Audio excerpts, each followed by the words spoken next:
Welcome to There Is a Method to the Madness. My name is Rob Maxwell, and I'm an exercise physiologist and personal trainer. I am the owner of Maxwell's fitness programs, and I've been in business since 1994. The purpose of this podcast is to get to the real deal of what really works, and most importantly, why things work. Hence the name, There Is a Method to the Madness. Before I get to today's show, I want to thank Jonathan and Lynn Gilden of the Gilden Group at Realty Pros. They are committed to providing the highest level of customer service in home sales. Why don't you give them a shout and figure out what your home is worth? 386-451-2412. Let's jump into today's podcast. One of my favorite areas to talk about, love talking about food and nutrition because it absolutely matters so much. I mean, I cannot state how important a healthy diet is. And got inspiration to do this based on the inverted food pyramid podcast I did a few days ago, talking about the new food pyramid and kind of how off base it is. And then more and more has just been coming up about the the changes, and once again now we have a war on carbohydrates. So I'm going to pick that back up and really do the best I can to explain to everybody out there, like, just all about carbs and all the myths. And, since I've been working in this industry for 31 years now, this has been one of the biggest areas that I've gone over and over and over. In fact, as I worked on my introduction today, I was thinking of what are the biggest areas that I've kind of had to handle, like the myths that continue to come up. And this is definitely one of them. The low carb myth is one of them. Carbs make you fat. That's one of the myths. The other one would be spot reduction, trying to get people to understand that they can't do all the crunches or sit-ups in the world and flatten their stomach. A flat stomach has everything to do with losing weight, getting rid of the subcutaneous body fat or the adipose tissue, which happens metabolically through burning more energy than we consume and losing weight. And probably the third one would be that certain way of strength training bulks you up. So we don't have it as much as we used to, but was pretty common mostly with women that would say, I don't want to lift heavier weights because I don't want to get bulky. So I've always had to explain how bulky we get or how bulky we don't get has everything or mostly to do with genetics and eating, not a lot to do with your style of weight training. That would be the third.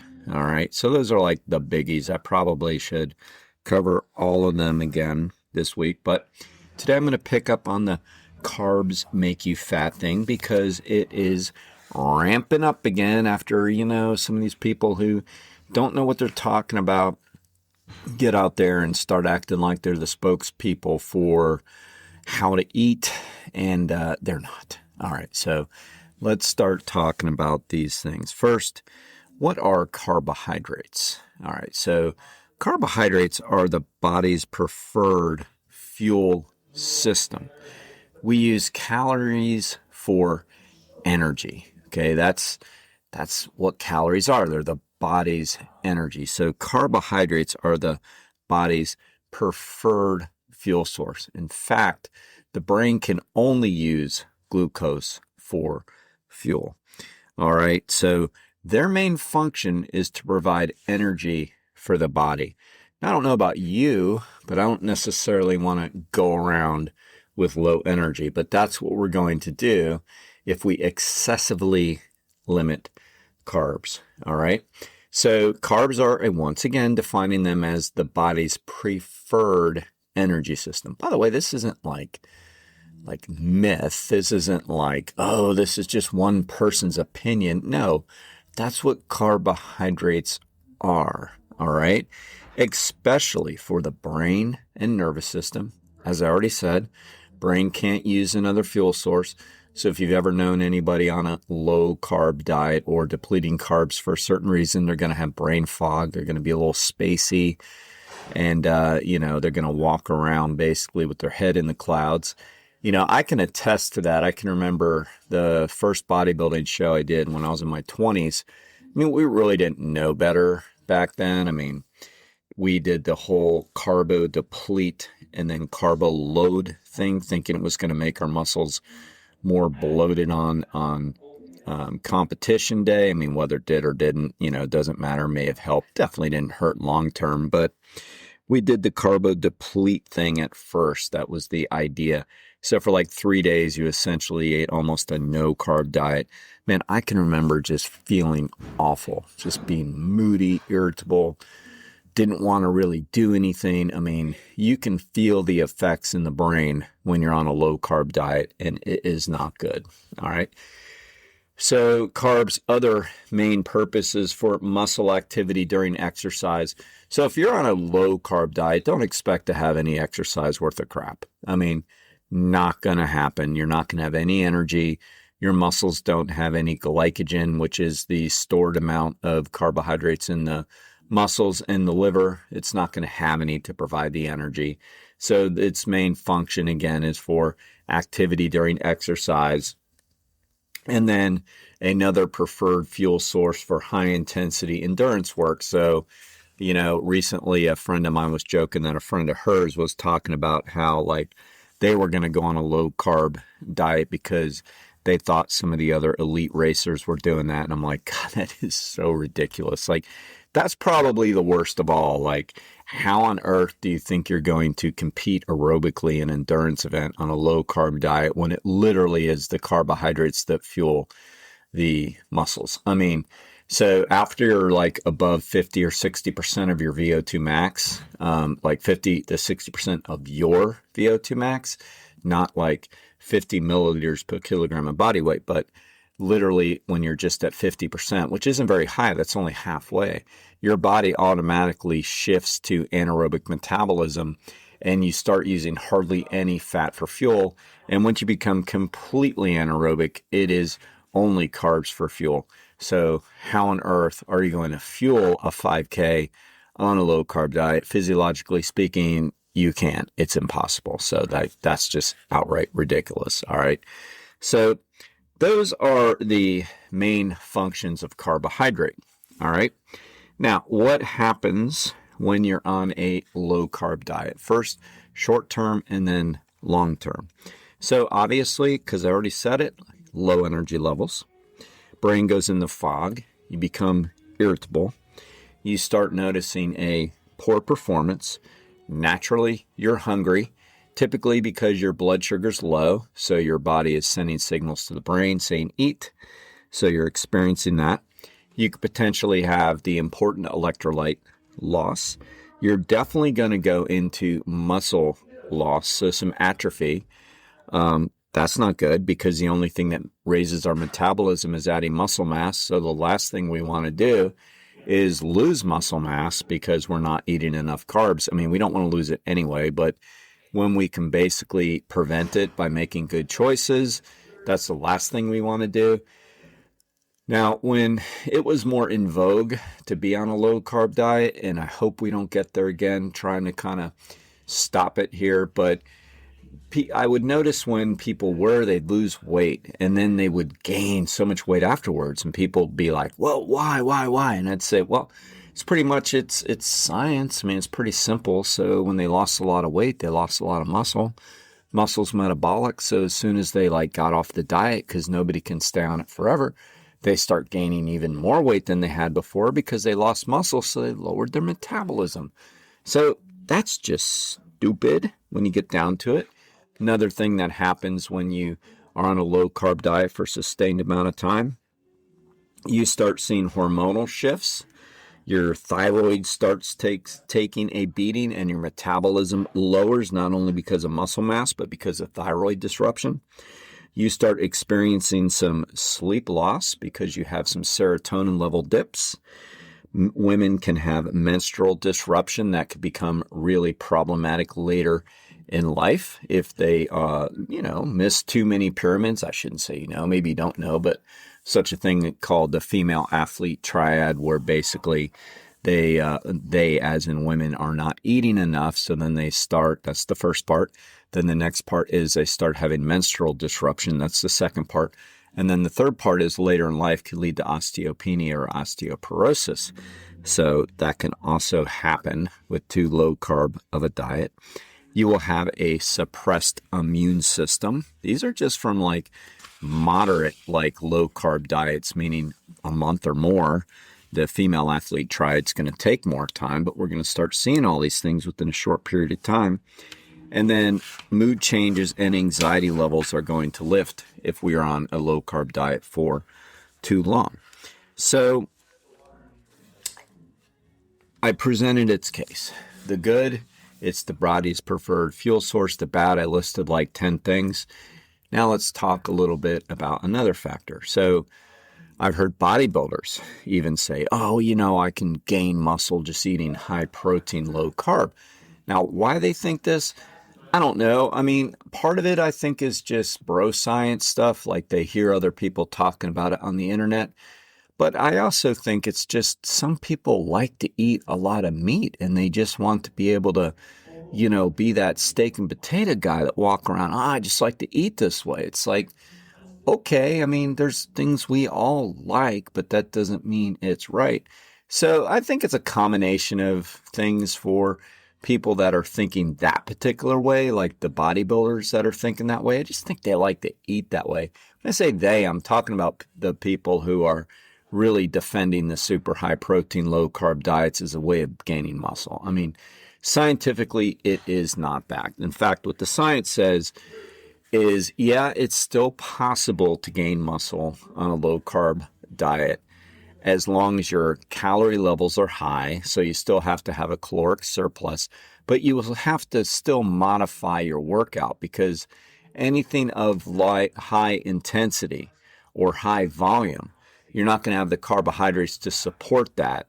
So most likely you will not gain muscle. So the research states, you can maybe gain muscle on a low carb diet. Short term, by the way, short term. But you're going to have to make some huge considerations to do so, meaning you're not going to be able to go to failure in your sets, which may be good news for some people, but most people I know, no, not the bodybuilders. Because again, during anaerobic metabolism, the only fuel source your body can use is carbs. So you're going to be breaking down muscle to gain muscle. It makes no sense. Essentially, you can't do it. I mean, it's really silly to do so. All right. So here's where we run into a bit of an issue. Okay. I know I made the case and there's nothing else I can do but present the case for that, the factual cases. Now let's talk about where some people I think mess up a little bit. The true meaning people that get it, but they still struggle because of terminology. One of the things you'll hear people say is there's good carbs and there's bad carbs. And look, people, that is true. So when they come out in these new inverted pyramids or any pyramids and they start talking about, we think people should eat leaner proteins and whole foods. Look, you're 100% correct on that. If you're going to eat higher protein levels, you better make sure it's a leaner source, because if you're eating high saturated fat, you're still going to potentially clog your arteries. And if you're eating real foods, nobody's going to disagree with that. The problem is when people lump everything together and says, so that means whole foods, don't eat carbs, don't eat sugar. All right, so let me clear all that up, because yes, there is such a thing as good carbs and bad carbs. Does that mean they're always good and they're always bad? Nope, because you can have good carbs, and I'm going to go over them here in a second, and you can eat way more than you need, and you're going to get fat. I mean, plain and simple. Or you can take, quote, bad carbs, like sugary, well, I shouldn't even say sugar, carbs without any nutritional value or fiber. And for a diabetic that's slipping into a very low blood sugar attack, hypoglycemic attack, then that sugar is going to save their life. That basically high glycemic index sugar. So that doesn't make it bad for them at that time. So it's not like they're always good and they're always bad, but there are differences. All right. So good carbs are high in nutrition. They're high in fiber. They're going to help you grow muscle. They're going to help you exercise. They're going to get all of the energy to the brain so you can think clearly. So I don't want you to think in terms of sugar anymore, because that can be very misleading. Basically, glucose is sugar, and glucose is what flows through your blood. And when your primary care physician does your glucose levels and all that on your blood work, that's what they're showing. All right. So let's stop that terminology, because sugar can look bad if you are tracking your food in MyFitnessPal, because it might say, oh, you've got 100 grams of sugar per day, or even in a couple meals. That's bad. It's like, yeah, but they're getting that from an apple. They're getting that from a pear. That's called fructose, fruit sugar. It comes with high fiber. So that in itself is not bad. But then you could eat a bag of pretzels, which is white flour, 0 fiber. The label is going to show no sugar. You're going to think it's a good food, a good carb, but it's really not, because it's a very highly processed carb with low fiber. So it's going to spike your blood sugar, spike your insulin, and you think you're getting a good carb, but you're not. So don't use sugar as your terminology anymore, okay? So your good carbs are going to be your fruit, almost every fruit, except for fruit that's almost non-existent fiber, such as pineapple, things like that, okay? But don't even wrap yourself up in that. Fruit, vegetables, beans and lentils, oats, rice, potatoes, whole grains. Those are good carbs. Don't overly limit them. If you're an active person and you're limiting them, you're not going to be an active person for long, okay? Now, good carbs digest slowly, so they have a lower or low glycemic index. They have high fiber, high vitamins, high minerals. They keep your blood sugar steady. Stay with us. We'll be right back. Are you ready to unlock your full potential? I want to introduce you to the Fit, Healthy, and Happy podcast, a powerful resource to transform your life today. With expert interviews, practical tips, and inspiring stories, this podcast is your roadmap to lasting wellness. Here's what a listener has to say. I used to struggle with my health, but this podcast changed everything. It's like having a personal trainer, nutritionist, and life coach totally for free. With over 2,000 five-star reviews, we're a podcast you can trust. The Fit, Healthy, and Happy podcast, available now wherever you get your podcasts. All right. Those are the good carbs. Don't limit them. Your bad carbohydrates, not sugar. I already explained that. Bad carbohydrates, they digest quickly. So they have a very high glycemic index once it reaches your bloodstream. They spike your blood sugar, spike your insulin. Too much of that, you could become type 2 diabetic, insulin resistant. Too much, because you're constantly turning on and off those hormones. They're very calorically dense, meaning you don't have the vitamins, you don't have the minerals, you don't have the fiber. You just have a lot of calories per capita, and that's not good. Examples of bad carbs. Don't say sugar, because remember, fructose in a green apple, that's fruit sugar, is not unhealthy. Bad carbs, soda, candy, pastries, cake, white bread products, crackers and chips, sugary cereals, for example, cereals with a low density of fiber and highly processed carbs. Okay? So those are the sugars, the carbs we want to try to avoid. What I want you to think about are, what are carbohydrates that are supportive and what are carbohydrates that are disruptive? because context is everything here. All right. There's a big depends factor in all this. Okay. So context is everything. What are your supportive carbohydrates? So if you eat, say, a baked potato, which is 50 grams of carbs, something like that, something really, really high. So if you eat a baked potato following a very intense strength training workout, that's a supportive carbohydrate. That's going to help you grow. That's going to help you get better. What you don't use will be stored as glycogen, which is what your body uses as its preferred fuel source. All right. But what if you eat a sleeve of cookies before bedtime because you're bored? Okay, so context is everything. That would be a disruptive carbohydrate. Not only are you eating highly processed carbohydrates, but you're eating them for the wrong reason, if there is a wrong or right, because you're eating it because you're bored or you're lonely or you're emotional eating. So context does mean something here.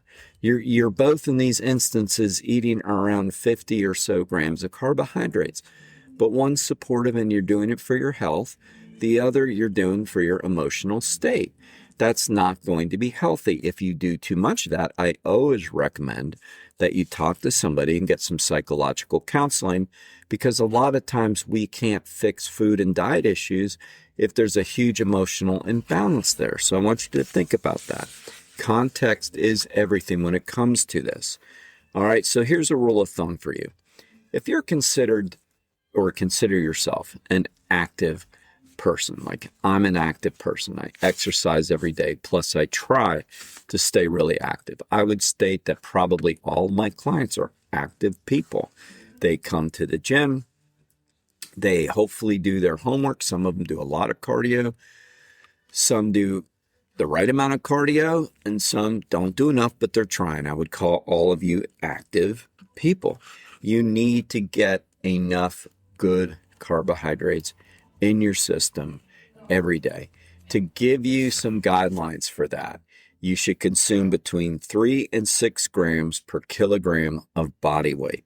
3 to 6 grams per kilogram of body weight. So the less you weigh and the less active you are, you would go towards the lower end of that. So 3 grams. The more active you are, the more you weigh, you would go towards the higher end of that, 6 grams. Okay. So to give you an example, I weigh 168 pounds. All right. Get out your pencil if you need to know how to do this. Take your body weight and divide it by 2.2. Take your body weight, so I'm 168, divided by 2.2. That gives me 76. Okay, so it's kilogram of body weight. So divide it by 2.2, then multiply it by 3 to 6. If you're multiplying, again, by 3, that means that you're active, but you don't think you're overly active. Again, there is a nuance here. There's a fine line. Only you can figure it out. And the point I'm really trying to make is that there's a range we want to be in. We don't want to be less than that 3 per kilogram of body weight. So for me, if I'm eating less than 228 good grams of carbohydrates per day, I'm not going to be able to support my lifestyle. The most I should go up to, based on this body weight, based on my kilograms, is 456 grams. Now, the funny thing is, I do track my food, and I'm always in there. I think I'm usually in the 300 range somewhere, high 300, something like that. So I'm always in there, and I'm always trying to make the right choices because I know how my body feels when I don't. Now, not always. If I go to, say, a football game or something like that, I'm going to have some soft pretzels or a soft pretzel, or I might have soft pretzels. So I'm going to have some of those highly processed carbohydrates. But again, it's not what you do all the time. It's what you do once in a while. I can tell you I always have a moderately high carbohydrate intake. And by the way, you can tell I'm not fat, okay? I'm not fatter, right? So, I mean, the proof is in the pudding. It drives me crazy when people say it's the carbs making them fat. Eating too much is making anybody fat or fatter. I'm not trying to be offensive here. I'm trying to use real language, real conversation here. Now, another thing you can do if you really don't want to try to figure out, I mean, number one, you could always reach out to me and I'll tell you how many, but just trying to teach you here is you can figure out your AMDR, which stands for American Macronutrient Distribution. And still, science says between 45 and 65% of your diet should be in the form of carbohydrates. I work with a guy now. He just got on MyFitnessPal. I've been helping him out, and he's blown away at how low his carbs are often. And he thought he wasn't, or he thought he was eating too many. And we did it, and he's typically under 50%. And I'm like, if you want to grow muscle, you're not going to be able to do that with that. So the whole point of this is understanding that there is a minimum amount of carbohydrates that you're going to need to consume. I'm not trying to beat you down here with math and numbers and things like that. I'm just trying to help you to understand that there does need to be a minimum amount of carbohydrates that you are going to consume. And they're not going to make you fatter unless you overeat, which is true for anything, any type of food. All right. So one little quote I like that I want to kind of leave you with that says, sugar on the label doesn't tell you how a carb is going to behave in your body. The only thing that will is the amount of fiber and processing. So rethink how you talk about sugar. Let's simply go with good carbs or supportive carbs and bad carbs, disruptive carbs. All right. And because I think it's very important to always end on the high point, I'm going to give you those supportive carbs again. They are fruit and vegetables, beans and lentils, oats, rice and potatoes, and whole grains. Consume those. Consume 3 to 6 grams per kilogram of body weight per day. The more active you are, the higher you're going to have to go up to that. Probably don't need to go beyond the 6, or you know what? You're probably just, overdoing it, right? You're just eating because you like to, which, hey, we're human. We're going to do that.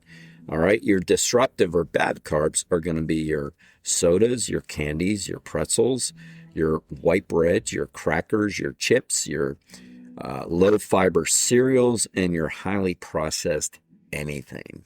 All right. So think about that. I really hope this helps you, and let's at least do the best we can to put one of these of the big 3 myths aside. So until next time, try to be max fit and try to be Maxwell. All right. Thank you, everybody, for listening to today's show. I really appreciate it. I want to remind you to please hit automatic download. It really helps me and it helps the show. And now I'd like to thank Overhead Door of Daytona Beach, the area's premier garage door company. They have the best product and the best service. I personally vouch for Jeff and Zach Hawk, the owners. They are great. They're going to get you exactly what you need. So if you have any garage door needs, give them a shout at 386-222-3165. And now I'm very excited to add another sponsor. ProCharge Liquid Protein Enhancer has joined the team. And let me tell you, they are a great product. I pop one after a workout. Each container has 40 grams of protein, so that's 2 servings. I take 20 grams after I work out. What's really cool about them is it's portable. You can throw them in your suitcase. You don't have to worry about mixing powders and making a mess. At least that's an issue I've had with some of the protein powders through the years. And you know what? They taste really, really good. So you can check them out on my website, fittothemax.net, or you can go right to them at prochargeprotein.com.